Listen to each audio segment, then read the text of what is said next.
meus irmãos, que a paz do Senhor Jesus Cristo possa transbordar os nossos corações. Meu nome é Michel, eu faço parte do grupo de oração Nossa Senhora Aparecida e é uma alegria muito grande podermos partilhar, podermos meditar a vida de pessoas que fizeram diferença no seu tempo e que fazem ainda hoje, em nosso tempo, nos levando a ter certeza que podemos ser santos e alcançarmos o céu.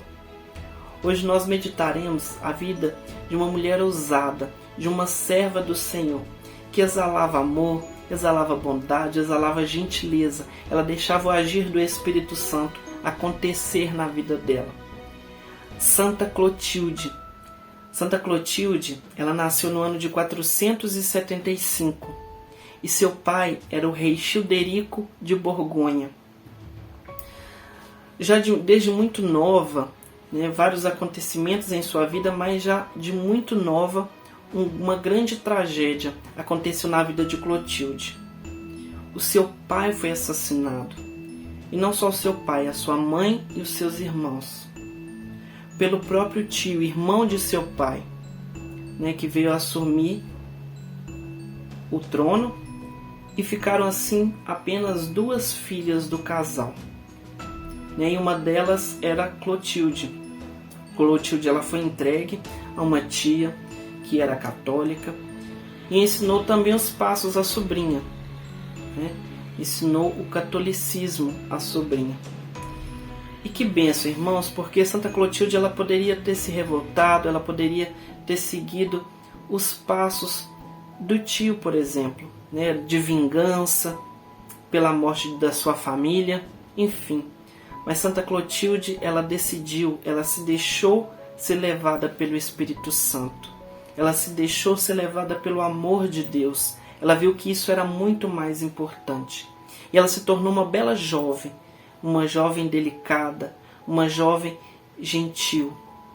E isso, meus irmãos, atraiu o coração do rei dos francos, que tempos depois pediu Clotilde em casamento. Clotilde aceitou o casamento, ou seja, ela se casou com o rei dos francos, casou com Clodovil, porém os dois eram totalmente contrários. Primeiramente porque ela era cristã e Clodovil era pagão. Clodovil era de guerra, ou seja, ele já era uma pessoa nervosa, uma pessoa que gostava de derramar sangue, uma pessoa muito ambiciosa, e, ou seja, mais um ponto contrário a Santa Clotilde. Mas Santa Clotilde não se desanimou, ela não esmoreceu, mesmo com toda a tribulação, desde nova, meus irmãos. Como eu disse, Santa Clotilde poderia ter tomado outros caminhos, porque era muito mais fácil, a estrada era muito mais aberta. Mas mesmo com toda a dificuldade, ela se decidia pelo caminho do Senhor. Em oração, não cansava de rezar, de pedir a Deus a graça da conversão de seu marido. Os dois tiveram 3 filhos. E esses 3 filhos herdaram também a mesma índole do pai. Ou seja, eram pessoas bravas, pessoas rudes, pessoas que não tinham nada a ver com Clotilde. Mas Clotilde continuou perseverando em oração, mesmo não sabendo quando que seria o milagre. Em um grande dia, Clodovil ele saiu para a guerra, para guerrear contra os alemães. E ele estava perdendo, seu exército estava sendo aniquilado. Quando ele viu que não tinha saída mais, quando ele viu que realmente estava difícil, ele não hesitou em se prostrar e pedir que o Senhor Jesus Cristo, se o Senhor Jesus Cristo, ele fez uma promessa, se o Senhor Jesus Cristo atendesse o pedido dele, que ele pudesse sair dali vitorioso, que ele se converteria.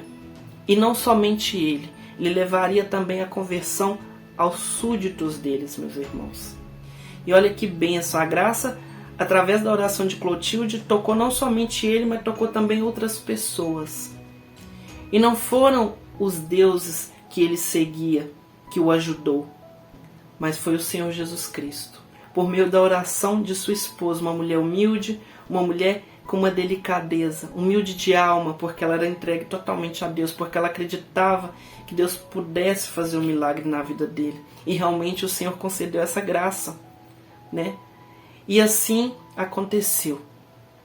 Clodovil ele foi batizado por um bispo que hoje é santo, Remígio, né? Por um bispo que o batizou. E assim ele unificou o reino franco e tornou a França o primeiro estado do Ocidente, o estado católico, meus irmãos. Olha que bênção, por meio da oração de Santa Clotilde.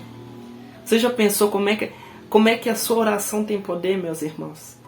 Não de tocar a você ou quem está ao seu lado, mas tocar uma nação inteira. Por meio da oração de Clotilde, pessoas foram alcançadas. E assim continuou. Mais para frente, Clodovil ele veio a falecer e uma pessoa precisaria de tomar o lugar ali, de ocupar o lugar do rei. E aí começou uma nova guerra entre os filhos, uma guerra sangrenta que várias pessoas da família vieram a falecer, vieram a morrer. E aí Santa Clotilde ela não suportou, ela não aguentou. E aí ela foi para um outro lugar, Patols. E ali ela se recolheu em oração. Porém, ela não só rezava, mas ela fazia obras. Ela abria hospitais, ela ajudava os pobres, ela abria igrejas. Ou seja, mesmo com toda a tribulação que Santa Clotilde veio a passar, ela não desanimou. Ela era entregue totalmente a Deus, porque ela sabia que esse caminho era o único caminho, não tinha outro caminho. E o Senhor a levantava a cada dia. Então, meus irmãos, nós também somos convidados, como Santa Clotilde, a exalar gentileza, a exalar amor, a exalar tudo aquilo que o Espírito Santo vem nos trazer. Porque o Espírito Santo é um Espírito dócil. Então, que possamos, de fato, sermos como Santa Clotilde, entregues totalmente a Deus. Porque através da oração, o Senhor pode fazer milagres. Não na nossa vida, não só na nossa vida, mas de todos aqueles que nos cercam.